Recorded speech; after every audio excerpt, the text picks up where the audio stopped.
Word'da izohat qistirish. Word degani tekstdagi mazmunlarga izohat qistirish bo'ldi. Masalan, maqoldagi ma'lum bir so'zningki ma'nosi yoki ma'lum bir bilak tekstninki qaysi asardan, kimning asaridan ilinganligi degandek uchurlarni biz bet ostiga izohat shaklida qistira olamiz. Endi buni avtomatik qistirishninki nurg'un afzalliklari bor. Yani biz tekstlarni tahrirlash jarayonida tekstimizning o'rni davomli o'zgaradi. Yani bir betdagi mazmunni yana bir betga yurishib ketishi mumkin. Va bunday ahvolda bu Word'ningki izohat qistirish usulidan foydalanib qistirilgan izohatlar aslidagi izohat berilmoqchi bo'lgan mazmun qaysi betda bo'lsa, shu betga o'zi avtomatik yo'tkilib qistirildi. Biz buni amaliy misollar orqali ko'rib boqaylik.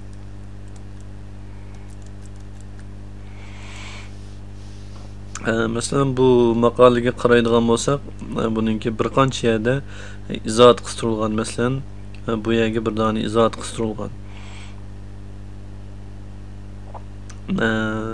Yani bu mazmunninki qaysi materialga asoslanib turib yozilganligi bu yerda eskartilgan.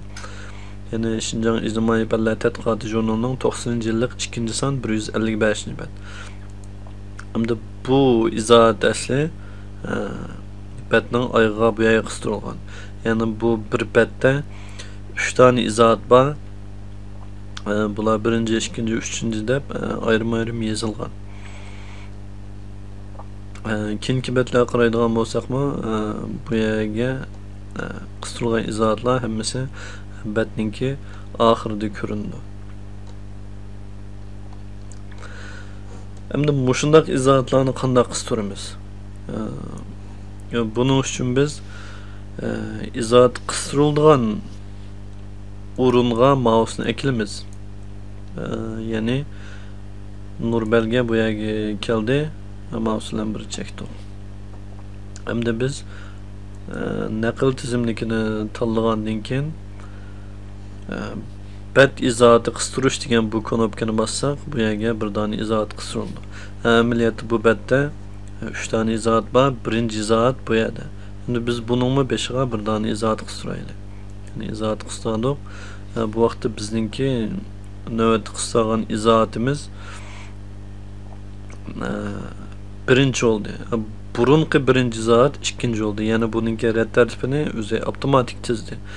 Masalan, men bu yerga izohat yozay. Yani yo'nalishni o'ngga to'g'riladim. Undan keyin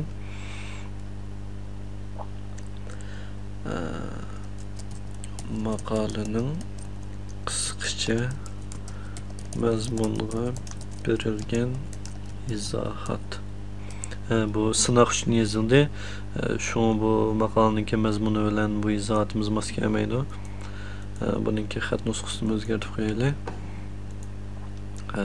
Yani biz bu yerga bir dona izohat qistirdik.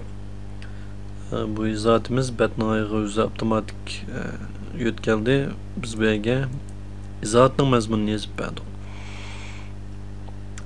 Endi biz bu xil shaklda har xil izohatlarni qistira olamiz. Biz bet yo'tkalgan ahvoldagi holatni ko'rish uchun buningki oxirgi bir dona izohat qistiraylik. Yani mazmun deganga naql tizimligini bosdik. Izohat qistirish.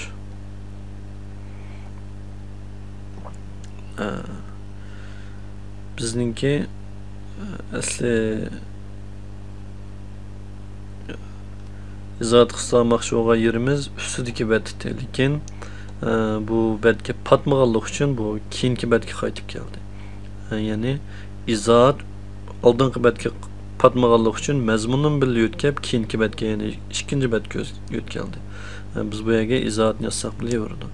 Biz bu izohatni amaldan qoldirib aslab qaytaraylik. Hamda biz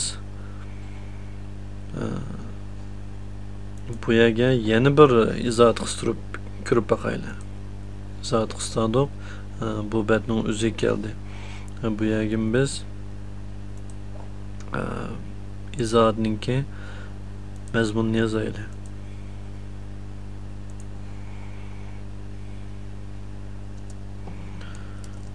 Sınaq izahat.